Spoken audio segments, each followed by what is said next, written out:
Assalamualaikum warahmatullahi wabarakatuh.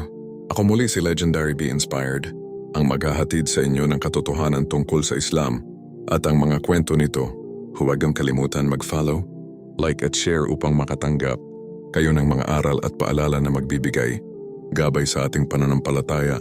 Mga kapatid, alam nyo ba na may tatlong uri ng tao na hindi tatanggapin ni Allah Azza wa Jal, hindi ang kanilang dasal, hindi ang kanilang mabubuting gawa, at hindi rin ang kanilang mga pagsisikap sa relihiyon? Ito ay isang napakaseryosong babala mula sa ating Propeta Muhammad, peace be upon him. Kaya sa video na ito, ating tuklasin kung sino-sino sila at ano ang mga aral na dapat nating pagtuunan ng pansin. Ang hadith. Sinabi ni Propeta Muhammad, peace be upon him. Tatlong uri ng tao ang hindi tatanggapin ni Allah Azza wa Jal ang kanilang dasal o mabubuting gawa. Ang suwail sa magulang, al-aq, ang babaeng ginagaya ang lalaki, at ang taong nagpapanatili ng alitan sa kanyang kapatid. Ibn Hibban, Hadith number 2340. Unang uri, al-aq, ang suwail sa magulang. Ang al-aq ay yung anak na walang respeto sa kanyang mga magulang. Hindi siya nagpapakita ng pasasalamat, pagmamahal o paggalang. At alam niyo ba mga kapatid, ang pagsuway sa magulang ay isa sa pinakamalalaking kasalanan sa harap ni Allah Azza wa Jal. May sabi ni Allah Azza wa Jal sa marangal na Quran, Surah Al-Isra 17, Ayah 23, وَقَضَى رَبُّكَ أَلَّا تَعْبُدُوا إِلَّا إِيَّهُ وَبِالْوَالِدَيْنِ إِحْسَانًا. At iniutos ng iyong Panginoon na huwag kayong sumamba maliban sa Kanya at maging mabuti sa inyong mga magulang. Mga kapatid, kung hindi natin marunong pahalagahan ang ating mga magulang, paano tayo pahahalagahan ni Allah Azza wa Jal?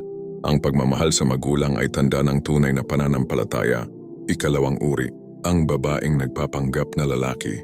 Sinabi ni Propeta Muhammad, peace be upon him. Isinumpa ni Allah Azza wa Jal ang mga babae na ginagaya ang kalalakihan at ang mga lalaki na ginagaya ang kababaihan. Sahih al-Bukhari, Hadith number 5873. Ang Islam ay nagtuturo ng dangal at pagkakakilanlan. Ang bawat isa sa atin ay may natatanging papel sa paningin ni Allah Azza wa Jal. Kapag nilapastangan natin ang likas na nilikha niya, tayo mismo ang lumalaban sa kanyang karunungan at kapangyarihan. Mga kapatid, huwag tayong magpanggap para lamang tanggapin ng mundo, dahil ang pinakamahalaga ay tanggapin tayo ni Allah Azza wa Jal sa araw ng paghuhukom. Ikatlong uri, ang taong nagpapatuloy sa alitan. Sinabi ni Propeta Muhammad, peace be upon him. Hindi pinahihintulutan sa isang Muslim na hindi pansinin ang kanyang kapatid ng higit sa 3 araw. Sahih Muslim, Hadith number 2563. Kapag pinanatili natin ang galit, ang ating puso ay napupuno ng kadiliman na humahadlang sa awa ni Allah Azza wa Jal. Ang pagpapatawad ay hindi kahinaan. Ito ay lakas ng pananampalataya. Ang taong nagpapatawad ay pinararangalan ni Allah Azza wa Jal, aral at pagninilay. Mga kapatid sa Islam, at maging sa ating mga non-Muslim na tagapanood, ang Islam ay hindi lamang relihiyon. Ito ay paraan ng buhay na nagtuturo ng paggalang, pagmamahal at kapatawaran. Kung nais mong tanggapin ni Allah Azza wa Jal ang iyong mga dasal, linisin mo ang iyong puso, mahalin mo ang iyong mga magulang, at magpatawad ka sa mga nagkasala sa iyo. Ang puso na mapagpakumbaba ay mas pinapakinggan ni Allah Azza wa Jal kaysa sa labi na paulit-ulit na nananalangin, ngunit puno ng kayabangan. Motivational quotes by Legendary Be Inspired. Ang pinakamagandang dasal ay galing sa pusong marunong magpatawad. Hindi mo kailangang maging perpekto, kailangan mo lang maging tapat kay Allah Azza wa Jal. Ang pagpapatawad ay hindi para sa kanila, kundi para sa kapayapaan ng iyong sarili. Ariwa, panalangin. Allahumma ighfir li wa liwalidayya warhamhuma kama rabbayan saghira.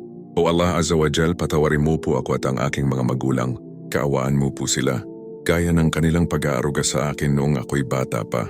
Dua para sa kapatawaran at kabutihan ng puso. Rabbighfir li wa li ikhwanina alladhina sabaquna bil iman. ولا تجعل في قلوبنا غلا للذين آمنوا ربنا إنك رؤوف رحيم.